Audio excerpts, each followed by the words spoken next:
Welcome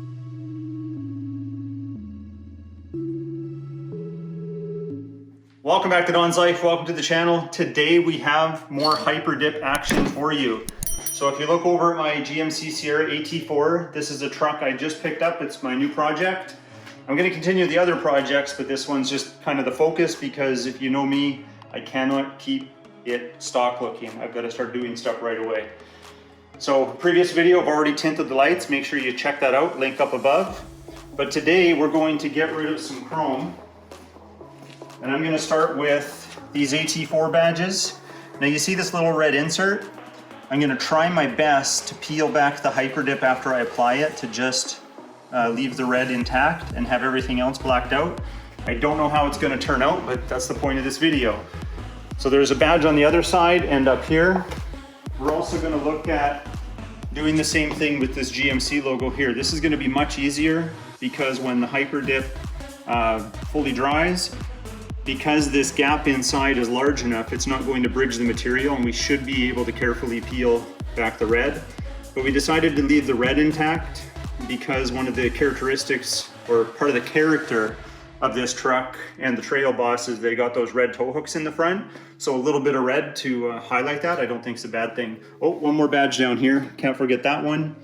And like I said, we have the other one at the front end of the truck up here. So I'm going to walk you through the prep stages and then we're going to get started and we'll see how it turns out.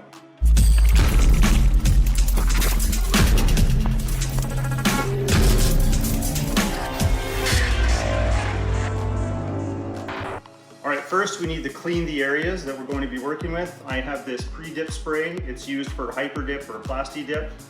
You can use something like isopropyl alcohol, but because I have this and it's 3/4 full, I'm going to use this. And then I've got some clean rags, so let's go clean these areas.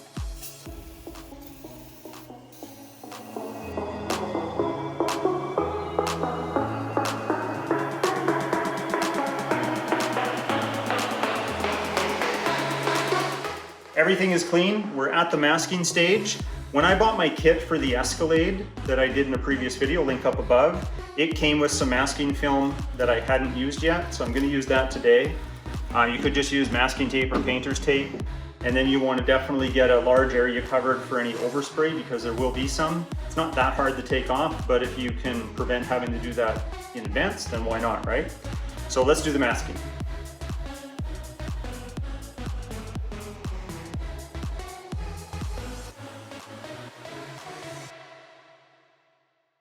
Okay, the masking is done, but before we start spraying, safety first, we need to wear our personal protective equipment. So I'm going to wear a respirator in this case, maybe a little bit more. So let's make sure we do that now. Oh, you guys probably can't hear me. Maybe this is overkill. Let me just keep the respirator on. Okay. Okay, it's spray time. We are going to do 2 light coats with 50% coverage, about 5 minutes of drying time in between. And then after that, it's 6 to 8 coats with about 20 minutes of dry time in between. You don't want to build up the paint or the HyperDip too thick. Otherwise, the solvent inside could start to bubble and you're not going to get the finish that you want.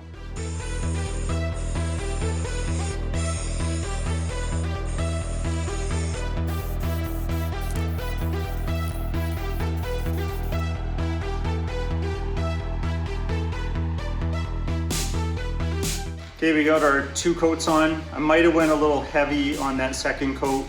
I don't think it'll be a big deal. But now we have to do our 6 to 8 coats with 20 minutes dry time in between. And these can be wet coats, so I can lay it on a little thicker.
All right, guys, we're all done. I think it turned out great.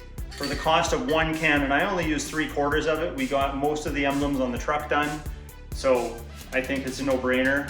Doesn't cost much, and you get that custom look you're probably looking for. Anyway, if you like today's video, hit that like button. If you're not a subscriber already, please consider subscribing, and we'll talk to you next time.